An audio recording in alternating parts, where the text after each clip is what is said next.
ಸ್ವಾಮಿ ವಿವೇಕಾನಂದರು ಭಾರತದ ಅತ್ಯಂತ ಪ್ರಸಿದ್ಧ ಮತ್ತು ಪ್ರಭಾವಶಾಲಿ ತತ್ವಜ್ಞಾನಿಗಳಲ್ಲಿ ಒಬ್ಬರು.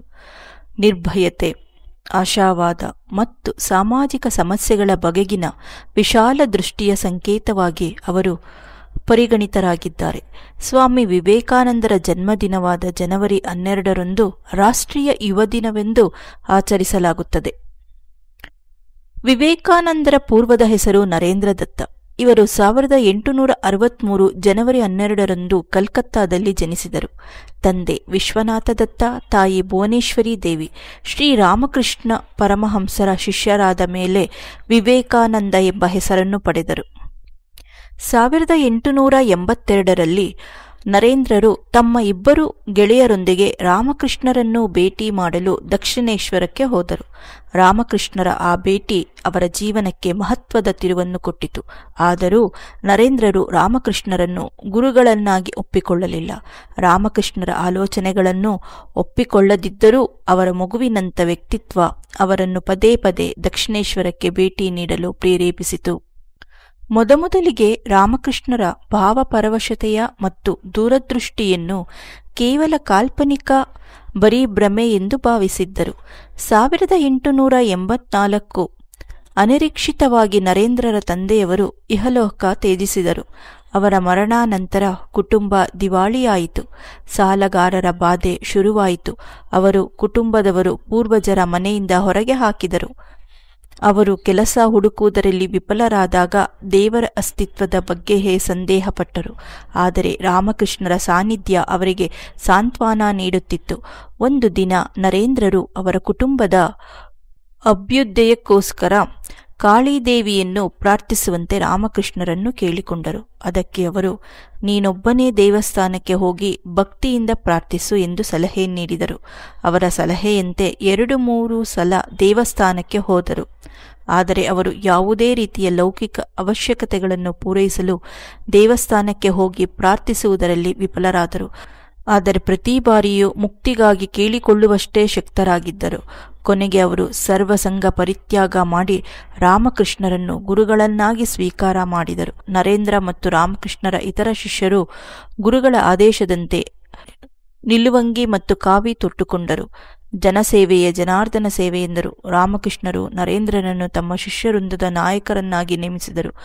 1888 ನರೇಂದ್ರರು ಭಾರತ ಪರ್ಯಟನೆಗೆ ಹೊರಟರು. ಅವರು ಪರ್ಯಟನೆಗೆ ಹೋಗುವಾಗ ಅವರ ಜೊತೆಗೆ ಕಮಂಡಲ, ದಂಡ ಮತ್ತು ಅವರಿಗೆ ಪ್ರಿಯವಾದ ಭಗವದ್ಗೀತೆಯನ್ನು ತಮ್ಮ ಜೊತೆಗೆ ಒಯ್ಯುತ್ತಿದ್ದರು. ನರೇಂದ್ರರು ಸತತವಾಗಿ 5 ವರ್ಷಗಳ ಕಾಲ ಭಾರತವನ್ನು ಸಂಚರಿಸಿದರು.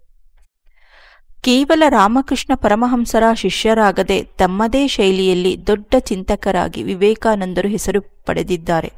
ಅವರ ಮುಖ್ಯ ಕಾಣಿಕೆಯೆಂದರೆ ಕೇವಲ ತಾತ್ವಿಕವಾಗಿ ಉಚ್ಚ ತತ್ವಜ್ಞಾನ ಮಾತ್ರವಲ್ಲದೆ ಸಾಮಾಜಿಕ ಹಾಗೂ ರಾಜಕೀಯ ದೃಷ್ಟಿಯಿಂದಲೂ ಉಪಯುಕ್ತ ಎಂಬುದನ್ನು ತೋರಿಸಿಕೊಟ್ಟರು. ಅವರ ಅಭಿಪ್ರಾಯದಂತೆ ರಾಮಕೃಷ್ಣರಿಂದ ಅವರು ಪಡೆದ ಮುಖ್ಯ ಬೋಧನೆಗಳಲ್ಲಿ ಒಂದೆಂದರೆ ಎಲ್ಲರಲ್ಲಿಯೂ ದೇವರಿದ್ದಾನೆ ಎಂಬುದು. ಸರ್ವಧರ್ಮ ಸಮ್ಮೇಳನ ಭಾಷಣದಲ್ಲಿ ಪ್ರತಿಪಾದಿಸಿದ ಹಿಂದೂ ಧರ್ಮದ ಸಿದ್ಧಾಂತಗಳು ಮಿಂಚಿನಂತೆ ಅಲ್ಲಿನ ಜನರನ್ನು ಆಕರ್ಷಿಸಿದವು. ವಿವೇಕಾನಂದರ ಅತಿ ಪ್ರಸಿದ್ಧ ಯಶಸ್ಸು 1893ರಲ್ಲಿ ಚಿಕಾಗೋ ನಗರದಲ್ಲಿ ನಡೆದ ಪ್ರಪಂಚ ಮತಗಳ ಸಂಸತ್ತಿನಲ್ಲಿ ಬಂದಿತು. ಅವರ ಭಾಷಣದಲ್ಲಿ ಮೊದಲು ವಾಕ್ಯವಾಗಿದ್ದ ಅಮೆರಿಕದ ಸೋದರ ಸೋದರಿಯರೇ ಎಂಬ ವಾಕ್ಯ ಚಿರಸ್ಮರಣೀಯವಾಗಿದೆ.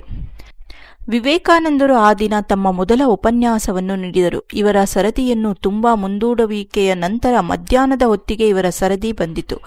ಆರಂಭದಲ್ಲಿ ಅವರು ಆತಂಕಕ್ಕೊಳಗಾಗಿದ್ದರೂ ಅವರು ಹಿಂದೂ ವಿದ್ಯಾ ದೇವತೆಯಾದ ಸರಸ್ವತಿಗೆ ನಮಸ್ಕರಿಸಿದರು ಮತ್ತು ಅವರು ತಮ್ಮ ದೇಹದಲ್ಲಿ ಹೊಸ ಶಕ್ತಿಯನ್ನು ಪಡೆದುಕೊಂಡಿರುವುದಾಗಿ ಭಾವಿಸಿದರು. ಯಾರೋ ಅಥವಾ ಇನ್ನೊಬ್ಬರು ತಮ್ಮ ದೇಹವನ್ನು ಆಕ್ರಮಿಸಿಕೊಂಡಿದ್ದಾರೆಯೇ ಎಂದು ಅವರು ಭಾವಿಸಿದರು. ನಂತರ sisters and brothers of America ಎಂದು ಸಂಬೋಧಿಸಿ ಮಾತು ಆರಂಭಿಸಿದರು. ಈ ಮಾತುಗಳಿಗೆ ಅವರು ಅಲ್ಲಿದ್ದ 7,000 ಜನಸಮೂಹದಿಂದ ನಿಂತು ಚಪ್ಪಾಳೆಯ ಮೆಚ್ಚುಗೆ ಸೂಚಿಸಿ ಗೌರವ ಪಡೆದರು. ಅದು 2 ನಿಮಿಷಗಳ ಕಾಲ ನಡೆಯಿತು. ಮೌನವನ್ನು ಪುನಃಸ್ಥಾಪಿಸಿದಾಗ ಅವರು ತಮ್ಮ ಭಾಷಣವನ್ನು ಪ್ರಾರಂಭಿಸಿದರು. ವಿಶ್ವದ ಅತ್ಯಂತ ಪ್ರಾಚೀನ ವೈದಿಕ ಕರ್ಮ ಅನುಸರಿಸಿದ ಸನ್ಯಾಸಿಗಳ ಜಗತ್ತಿಗೆ ಸಹಿಷ್ಣುತೆ ಮತ್ತು ಸಾರ್ವತ್ರಿಕ ಸ್ವೀಕಾರ ಎರಡನ್ನೂ ಕಲಿಸಿದ ಧರ್ಮದ ಪರವಾಗಿ ಅವರು ಯುವ ರಾಷ್ಟ್ರಗಳನ್ನು ಅಭಿನಂದಿಸಿದರು. ಈ ಸಂದರ್ಭದಲ್ಲಿಯೇ ಪಾಶ್ಚಾತ್ಯ ರಾಷ್ಟ್ರಗಳಲ್ಲಿ ಹಿಂದೂ ಧರ್ಮದ ಬಗೆಗೆ ಆಸಕ್ತಿಯನ್ನು ಕೆರಳಿಸಿದರು. ಪೂರ್ವ ದೇಶದ ವಿಚಿತ್ರ ಧರ್ಮ ಎಂದು ಪರಿಗಣಿತವಾಗಿದ್ದ ಹಿಂದೂ ಧರ್ಮದ ತಾತ್ವಿಕ ಹಾಗೂ ಧಾರ್ಮಿಕ ಮೂಲಭೂತ ಮಹತ್ವವುಳ್ಳ ಸಂಪ್ರದಾಯಗಳು ಪಾಶ್ಚಾತ್ಯ ರಾಷ್ಟ್ರಗಳಲ್ಲಿಯೂ ಗುರುತಿಸಲ್ಪಟ್ಟವು. ಈ ಸಂದರ್ಭದ ಕೆಲವೇ ವರ್ಷಗಳಲ್ಲಿ ನ್ಯೂಯಾರ್ಕ್ ಮತ್ತು ಲಂಡನ್ ನಗರಗಳಲ್ಲಿ ವೇದಾಂತ ಕೇಂದ್ರಗಳನ್ನು ಸ್ಥಾಪಿಸಿ ಅನೇಕ ವಿಶ್ವವಿದ್ಯಾಲಯಗಳಲ್ಲಿ ಭಾಷಣಗಳನ್ನು ಮಾಡಿದರು. ಇದರ ನಂತರ ಭಾರತಕ್ಕೆ ಮರಳಿ ರಾಮಕೃಷ್ಣ ಮಿಷನ್ ಅನ್ನು ಸ್ಥಾಪಿಸಿದರು. ಹಾಗೆಯೇ ಆತ್ಮನೋ ಮೋಕ್ಷತಃ ಜಗದ್ ಹಿತಾಯ ಚ, ಸ್ವತಃ ಮೋಕ್ಷಕ್ಕಾಗಿ ಮತ್ತು ಜಗತ್ತಿನ ಹಿತಕ್ಕಾಗಿ ಎಂಬ ತತ್ವವನ್ನು ಸ್ಥಾಪಿಸಿದರು. ಇದು ಈಗ ಭಾರತದ ಧಾರ್ಮಿಕ ಸಂಸ್ಥೆಗಳಲ್ಲಿ ಬಹಳ ಹೆಸರು ಮಾಡಿರುವ ಮತ್ತು ಗೌರವಿತ ಸಂಸ್ಥೆಯಾಗಿದೆ.